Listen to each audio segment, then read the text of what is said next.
Comme mon habitude, j'aime bien ça, choisir un chant qui. Ben, c'est le chant qui m'est venu en tête quand le Seigneur m'a appelé à porter. Fait que j'ai dit, tiens, j'ai parti avec ça. Fait que je briserai pas mes coutumes.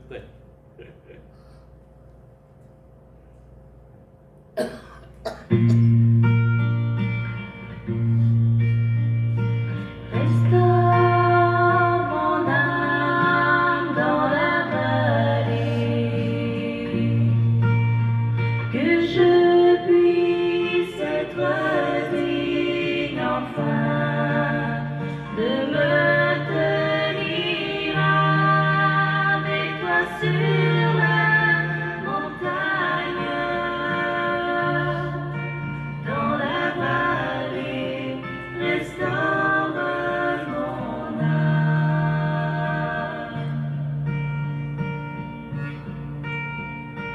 Au milieu de la profonde vallée, ne voyant plus tant découragé, mon sauveur venant, me prenant par la main, et à mon oreille murmura ces mots: tout est bien. Restaure mon âme dans la vallée, que je puisse être digne enfin de me tenir avec toi sur la montagne, dans la vallée. Restaure mon âme.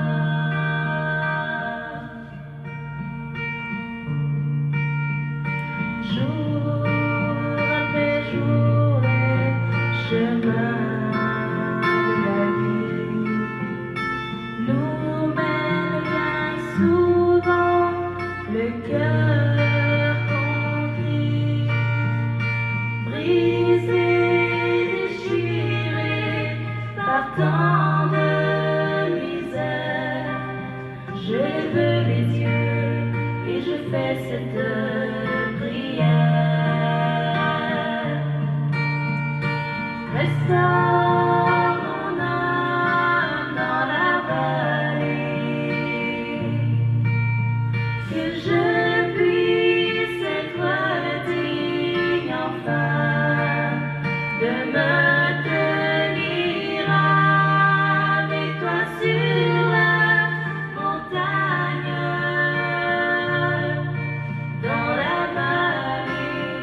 Restaure mon âme, dans la vallée. Restaure mon âme.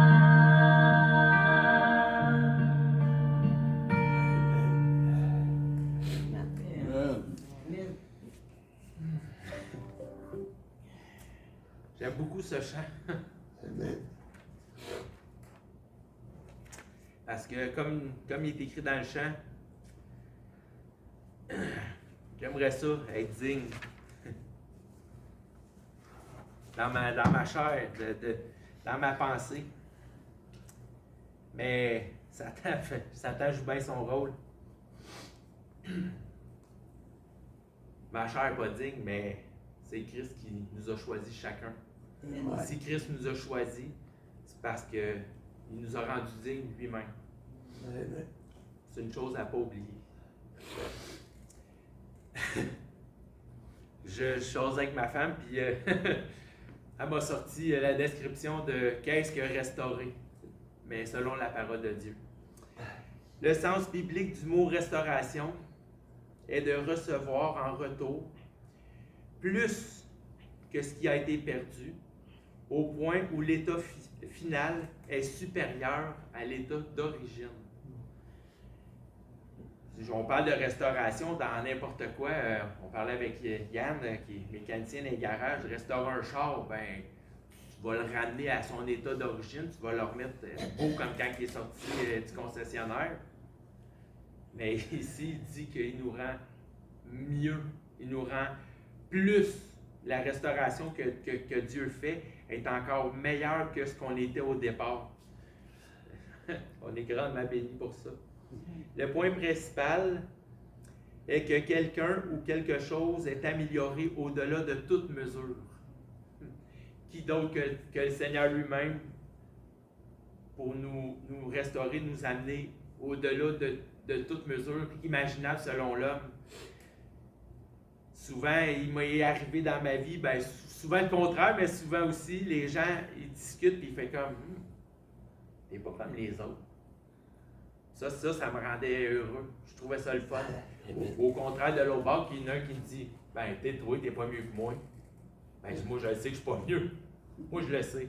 Puis moi, je le sais qu'en m'approchant de Christ, il va me remettre mieux encore. Contrairement au sens habituel du dictionnaire de restauration qui consiste à ramener quelque chose à son état d'origine, la définition biblique du mot a des connotations plus importantes qui vont au-delà de l'usage quotidien typique. À plusieurs reprises, tout au long de la Bible, Dieu bénit les gens pour leur foi et leurs difficultés en compensant leurs pertes et en leur donnant plus qu'auparavant. J'avais pas pensé à ça. On a une belle preuve. Job, il est allé jusqu'à la fin, il était sur le bord de mourir. Même sa femme, il a dit, maudit Dieu, puis meurt. Ouais. Il s'est relevé. Puis Dieu l'a béni encore plus que ce qu'il possédait auparavant. Fait que restaure. Psaume 23, Cantique de David. L'Éternel est mon berger, je ne manquerai de rien. Ouais. Il me fait reposer dans de verts pâturages. Il me dirige près des eaux paisibles. Il restaure mon âme. Il me conduit dans les sentiers de la justice à cause de son nom. Quand je marche dans la vallée de l'ombre de la mort, je ne crains aucun mal, car tu es avec moi. Ta houlette et ton bâton me rassurent. Tu dresses devant moi une table en face de mes adversaires. Tu oins d'huile ma tête et ma coupe déborde. Oui, le bonheur et la grâce m'accompagneront tous les jours de ma vie. Et j'habiterai dans la maison de l'Éternel jusqu'à la fin de mes jours. Amen. Il n'y a pas plus grand que ça. Il n'y a pas plus grand que l'amour que Christ a eu pour nous. Petite anecdote, j'avais trouvé quelques versets, mais rien. D'habitude, j'ai une couple de petites affaires que j'écris à part, puis là, rien pantoute. Puis j'entendais à un moment donné qu'il y a des ministres qui arrivent à l'église avec leur Bible, ils rouvrent la Bible, puis c'est ça que Dieu veut, on prêche ça. J'ai dit, t'es-tu malade? Il faut un minimum de préparation. Si tu ne te prépares pas, t'es un fou.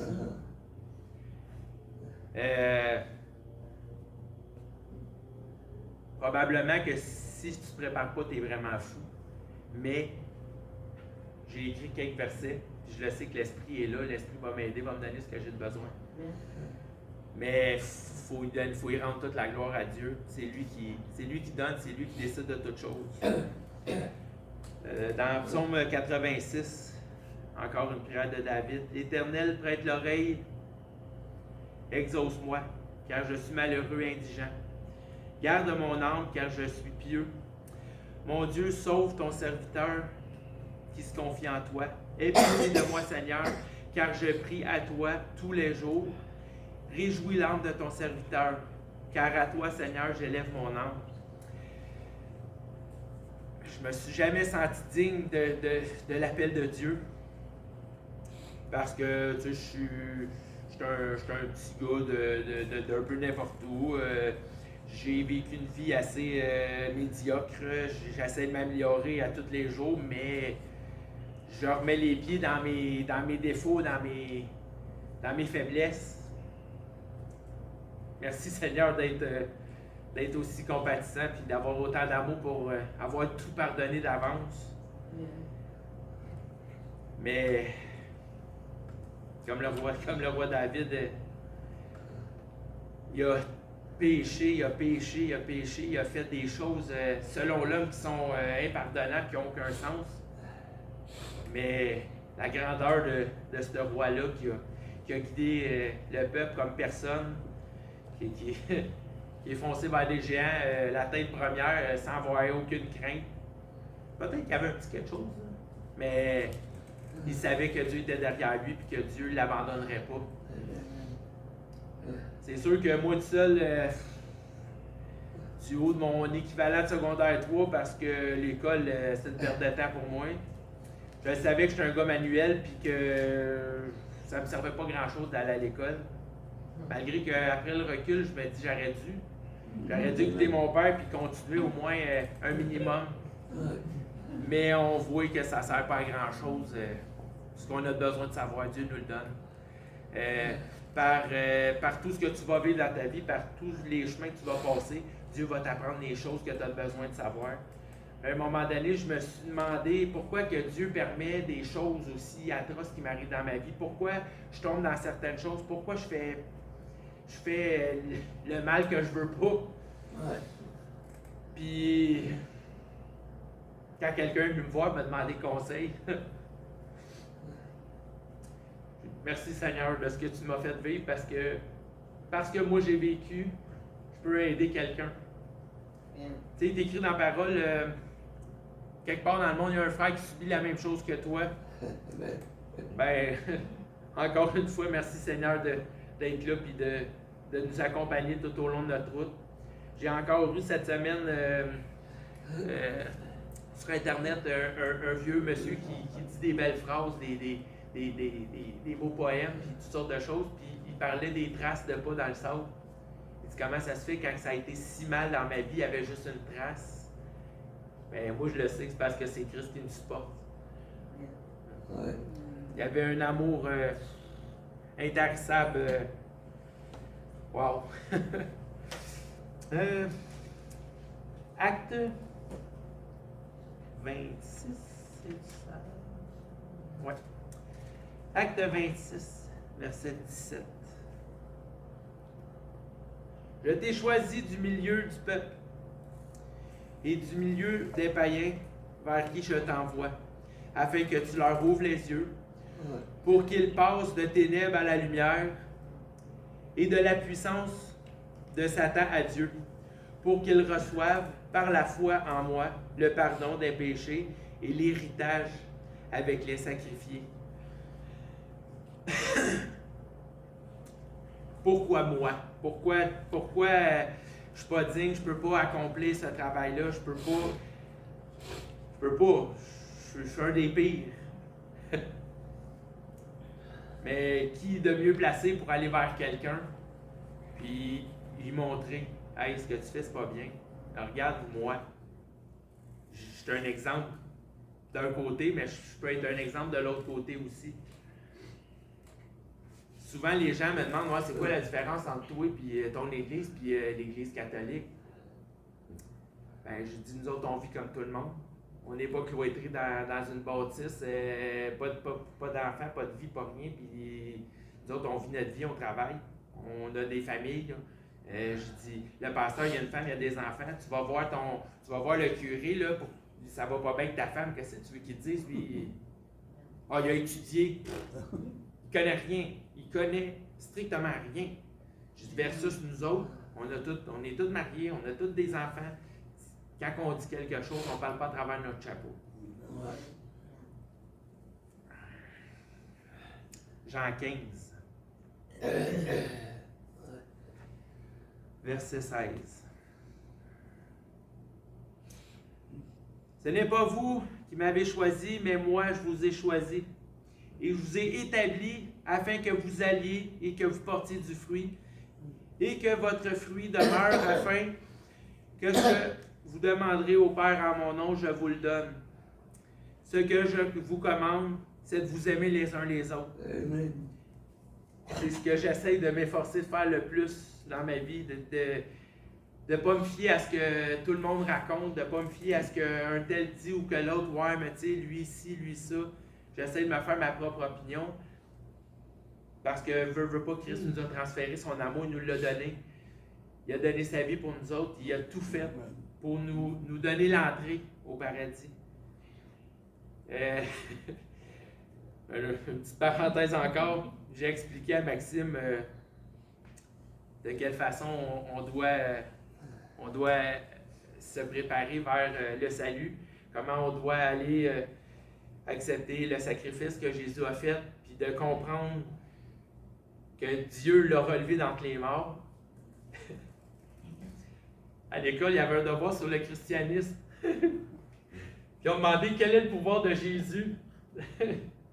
Ben Maxime, il a écrit un paragraphe, il a tout écrit ce que j'ai expliqué. Il a eu une mauvaise note, mais moi j'ai dit mon fils, t'as la plus belle note. L'école, ils ne comprennent pas. Eux autres, ils prennent ce qui est écrit dans les livres, dans les papiers, mais ils ne comprennent pas la vraie signification. Même s'il est assis là et il joue avec son téléphone, souvent il arrive quelque chose et il dit « Ah ouais, grand-père l'a dit. » Ah, il n'écoute pas, il joue à son téléphone. Ils sont hypocrites, ces jeunes-là. Ils ont l'oreille tendue, peu importe. Je rends gloire à Dieu qui m'a donné ce fils que j'aime de tout mon cœur. Malgré les petites choses qui sont désagréables. Mais il y a tellement de belles choses que on passe par-dessus tout ça. Ouais. Devient émotif avec l'âge, on dirait. Pas payé. Non, je sais. Jacques 2, verset 5. Ouais, verset 5. Écoutez, mes frères bien-aimés, Dieu n'a-t-il pas choisi les pauvres aux yeux du monde pour qu'ils soient riches en foi et héritiers du royaume qu'il a promis à ceux qui l'aiment? Ça va être ça. On a beau être parmi les pauvres, on a beau être parmi les gens qui sont pointés du doigt, qui sont abaissés parce que nous autres, on est le petit peuple. Mais ce qu'ils n'ont pas compris, c'est que la vraie richesse, elle se trouve dans notre cœur. Quelqu'un dans le besoin, on est toute place garochée pour aider. Peu importe ce qui va se produire en avant de nous, si on peut aider, si on peut faire quelque chose, on va le faire de tout notre cœur, sans rien demander à personne en retour. On a eu l'exemple de Christ qui est venu. Il a souffert tous les martyrs que le peuple romain lui a infligé sans broncher une seconde. Il n'y a pas plus belle preuve que ça de... Peu importe ce que ça me coûtera, si Dieu me met quelqu'un devant moi qu'il faut que j'aille, peu importe, je vais le faire. Jacques 4, verset 8. Une façon d'être restauré, une façon d'arrêter de se sentir indigne, de se sentir plus petit. Hey, si je vis, c'est plus moi qui vis, c'est Christ qui vit en moi. Je ne sais pas si tu t'en rappelles combien de fois je l'ai amené. À tous les semaines, j'ouvrais ma Bible, je tombais là-dessus. Je me demandais pour quelle raison. À un moment donné, Dieu m'a montré. On n'est pas des petits, on n'est pas des faiblesses. On a le roi des rois qui est en avant de nous, qui trace le chemin. On a juste à suivre ses pas. Si on suit ses pas, il va faire des grandes choses pour nous autres. Jacques 4.8. Approchez-vous de Dieu et il s'approchera de vous. Nettoyez vos mains pécheurs, purifiez vos cœurs, hommes irrésolus. Sentez votre misère, soyez dans le deuil et dans les larmes, que votre rire se change en deuil, votre joie en tristesse. Humiliez-vous devant le Seigneur et il vous élèvera. C'est pas le fait de dire qu'on doit être dans la tristesse, qu'on doit être toujours en pleurs, mais c'est le fait que si on s'approche de Dieu, on s'humilie devant lui, lui va nous élever. Ouais. Il est écrit qu'un autre te loue et non ta bouche. Je rends gloire à Dieu que je suis un vanteur, j'aime ça dans la bête, j'aime ça, je vois ça, mais quand c'est important, j'aime mieux me réfugier dans l'humilité puis me consacrer entièrement à la parole, à Dieu lui-même. Je le sais qu'à travers lui, il va y avoir des grandes choses qui vont se faire. Pas moi, par lui.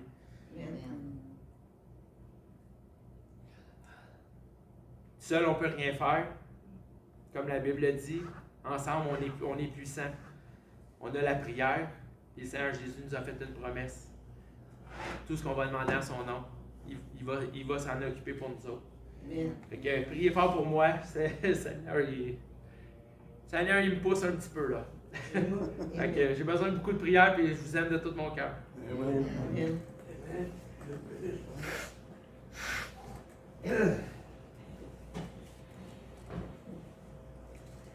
Comme toujours, c'est un bon message. Amen.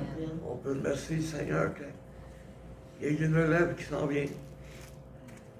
Qu'il y en a qui n'ont pas peur de se lever debout et de tout faire pour l'œuvre du Seigneur.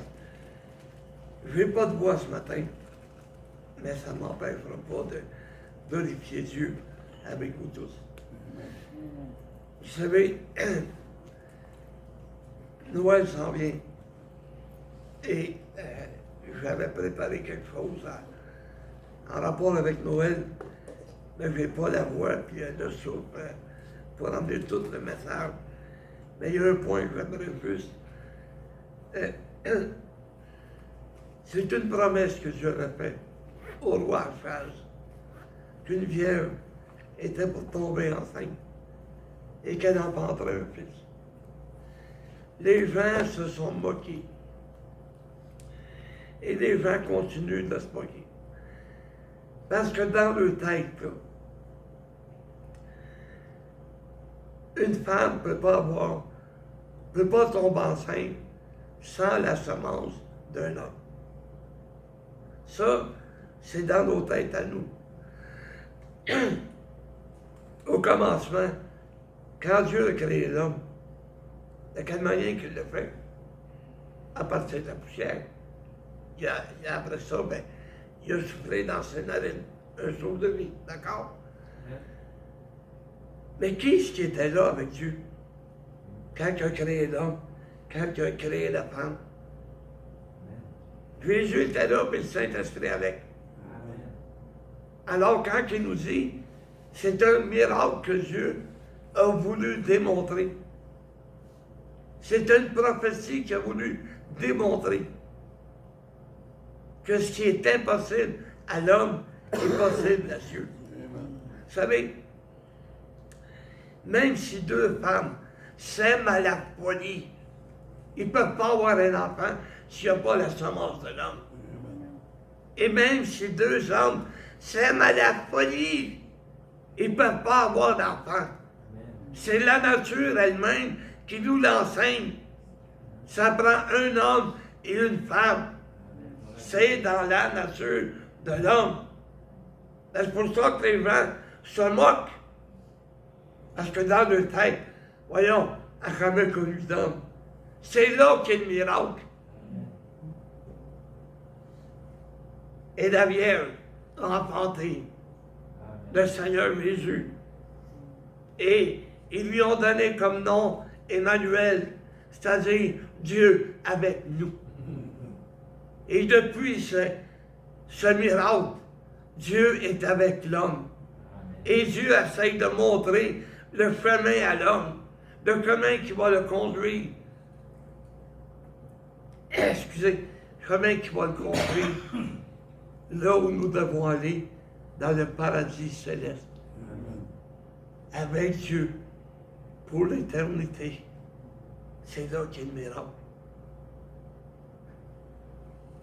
Aujourd'hui, il y a tellement d'humoristes, mais qui vont se servir de la stupidité de la religion qui leur a été enseignée. Parce que c'est à base de ça, là. C'est la stupidité qui leur a été enseignée. Ils vont faire des blagues, ils vont faire des jokes. Mais nous qui avons la vérité, là, nous qui l'avons lu, nous qui l'avons pris dans la parole de Dieu, dans la Bible, on s'en moque pas. Là. Quand je vois un imbécile humoriste commencer à parler de Jésus, je ferme la TV ou je change de poste. De ridicule, là, j'en veux pas. Je veux me souvenir. Tu sais, parce que Noël, là, il s'en vient, là. Et Noël, ça a été... C'est depuis la fête du Seigneur Jésus. C'est plus la naissance de Jésus. C'est le party où tout le monde est sous. C'est des cadeaux qui viennent de Walmart. C'est tout ça, sauf le Seigneur Jésus.